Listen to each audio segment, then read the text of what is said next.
Bienvenue dans le vestiaire avec Nicolas Saint-Pierre. Notre prochain invité a pris part à un gala historique en fin de semaine dernière à Las Vegas. Plus de 70 000 spectateurs étaient au Alliance Stadium de Las Vegas. 41 millions de personnes ont regardé sur Netflix le combat entre Crawford et Canelo.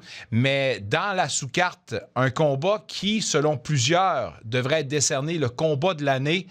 Et on a d'ailleurs un des principaux artisans de ce combat où les deux pugilistes ont tout donné. C'est avec un énorme plaisir, mesdames et messieurs, qu'on accueille dans notre humble petit vestiaire Christian Mbili de Eye of the Tiger Management. Et évidemment, à toi, Christian, j'ai pas le droit, j'ai pas le choix de me lever et de te saluer bien bas. Parce que sérieusement, Christian, tu m'as fait vibrer. Sérieux, là, c'est pas des farces.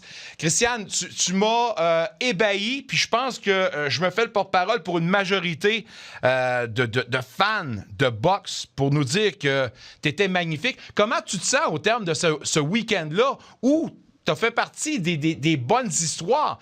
Être un des boxeurs qui fait partie peut-être d'un candidat au combat de l'année, ça te fait quoi? Je suis très content, très satisfait.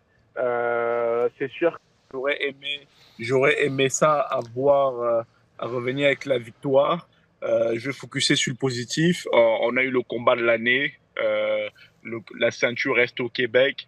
On a eu aussi le meilleur combat de la soirée à l'unanimité, je pense, de quasiment tous les spectateurs et téléspectateurs. Je suis très content. C'est sûr que la pression descend petit à petit. En tout cas, je suis très fier que la ceinture reste au Québec. Je me mets un peu dans la peau d'un gars qui écoutez, là, pour se rendre, entre l'entraînement et se rendre juste pour un combat, la discipline et le travail. Est-ce que tu m'entends bien? Oui, je t'entends bien, Christian. Je t'entends très bien. Tu m'entends bien? Tu m'entends bien? Allô? Oui, Christian. Christian, on t'entend, nous autres. Je pense que... c'est bon, c'est bon. Excellent, parfait.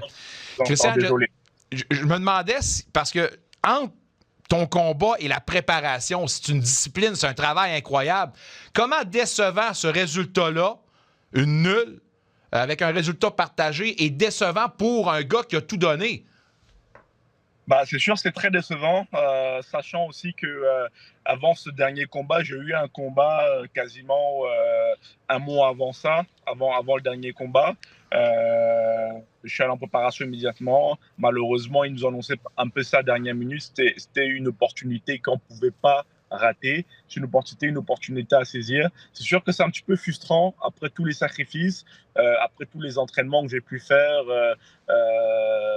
tous les régimes et tout ce que j'ai pu subir pendant le camp d'entraînement. Mais encore une fois, j'en ai reparlé avec mon promoteur, avec Camille tout à l'heure. Il faut focuser sur le positif. On a fait le combat de l'année. On a donné un très grand spectacle où la ceinture reste au Québec. Et c'est ça, on va vraiment rester focusé sur le positif. Crédit à Lester Martinez qui a tout donné également, mais j'ai le goût de te poser la question. Est-ce que dans ce combat-là, tu as boxé comme tu l'avais anticipé? Honnêtement, pour être franc avec vous, pas vraiment, pas à 100%. Faut savoir que pendant ce combat, pendant ce gala, on avait plusieurs objectifs. Gagner le combat, évidemment. Objectif numéro 2, c'était de voler un peu la vedette au combat final. Et je pense que je me suis un peu trop focusé sur l'objectif de voler la vedette au combat final, ce qui fait en sorte que j'ai vraiment plus boxé avec le cœur que boxer avec la stratégie et avec toutes les stratégies qu'on a pu mettre en place. Mais encore une fois, je ne regrette rien. Il y a eu quand même du gros positif sur ce combat. On a eu du très bon retour de la part de l'Arabie Saoudite qui était très satisfait du spectacle qu'on a donné. Et je pense qu'on va sûrement avoir d'autres opportunités par la suite grâce à ce combat. Oui, ça, c'est sûr et certain que tu as tombé dans l'œil de bien des promoteurs, j'imagine. Sans vouloir être trop technique, je ne suis pas le plus grand connaisseur, mais j'ai eu l'impression qu'à partir du 6e round, Martinez a peut-être été plus efficace avec sa droite. Puis, j'aimerais t'entendre sur la façon que tu as réagi et que tu as manœuvré pour contrer, justement, son attaque. Exactement, il y a eu des rounds, je te dirais même à partir du sixième round,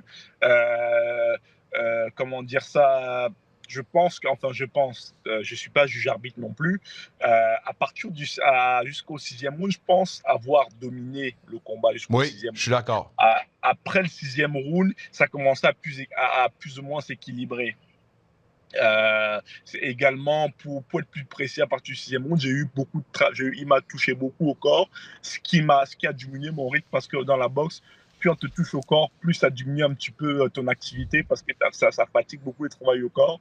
Et j'ai essayé comment dire, de reprendre avantage après ça, mais comme disait mon coach, au lieu de boxer plus ou moins, mettre une bonne technique en place intelligemment, j'ai plus suivi, comme on dit, mon ego en avançant vers lui en disant tu me fais pas mal, je serai encore là. Et je pense que c'est un petit problème technique que j'aurais dû rectifier ou j'aurais pu mieux faire là-dessus. Parlant humainement, du côté humain, je me demande comment c'est dur de revenir sur le train-train quotidien quand tu as fait partie d'un gala comme celui-là. Tu es à Las Vegas, 70 000 personnes, 41 millions dans leur chaumière, Dana White, le UFC, les stars et tout ça. Ça doit être vraiment dur de revenir dans le train-train des mortels, Christiane? Écoutez, je suis quelqu'un d'assez humble et quelqu'un d'assez simple. Vous savez, derrière les facettes, je suis quelqu'un d'assez simple. Je peux me contenter de très peu. Les gens, les lumières, tous les stars qu'il y avait, honnêtement, ça ne m'impressionnait pas plus que ça. Moi, je suis arrivé à Vegas pour une mission de gagner, d'offrir un très beau spectacle au public. Après, tout ce qui est paillettes et tout ce qui va avec, complètement, ça me passe par-dessus la tête. Bon, ben excellent. Tant mieux à part de ça. J'ai pas le choix de te demander la question, par exemple, tes impressions sur Crawford, qui est devenu le premier de l'histoire à être incontesté dans 3 catégories différentes. Est-ce que c'est juste de dire que lui, maintenant, doit faire partie du Mont Rushmore de tous les pugilistes de l'histoire? C'est sûr que il a marqué l'histoire à Vegas samedi dernier. Il a créé une très belle surprise. Il a fait un très beau combat. Même si je suis très content qu'après son combat, il y a beaucoup de gens qui m'ont dit après ton combat, leur combat était très plat. Et c'est vrai que techniquement, c'est un très bon combattant. Il est très rapide. Ils ont mis une très bonne stratégie en place avec son équipe. Félicitations à lui. Je pense qu'il vient d'entrer dans la légende des boxeurs de tous les temps avec cette performance. Avant de te laisser, je vais te laisser sur une note un petit peu plus pointilleuse. La question à 100 000 $. Tu as dit en conférence de presse que tu étais un Franco-Québécois. Tu mangeais de la tourtière à part de ça. Avant la pause, on a un gars du Lac-Saint-Jean qui a fait la description entre la tourtière et le pâté à viande. Tu manges-tu de la tourtière ou tu manges du pâté à viande, Christian Mbili? Pour le moment, c'est plus la tourtière que j'ai mangée. C'est bon à part de ça, puis on a grandement apprécié. Christiane, sérieusement, j'ai vraiment adoré. Mon fils a dit qu'il a adoré aussi. T'es vraiment une superstar. Puis la suite des choses, qu'est-ce qui se passe, avant de te laisser en 30 secondes, qu'est-ce qui se passe pour la suite des choses? Tu dis qu'il y a d'autres combats intéressants, là? Pour la suite des choses, j'ai des vacances qui m'attendent. Je vais me reposer et je vais essayer de penser le moins possible à la boxe.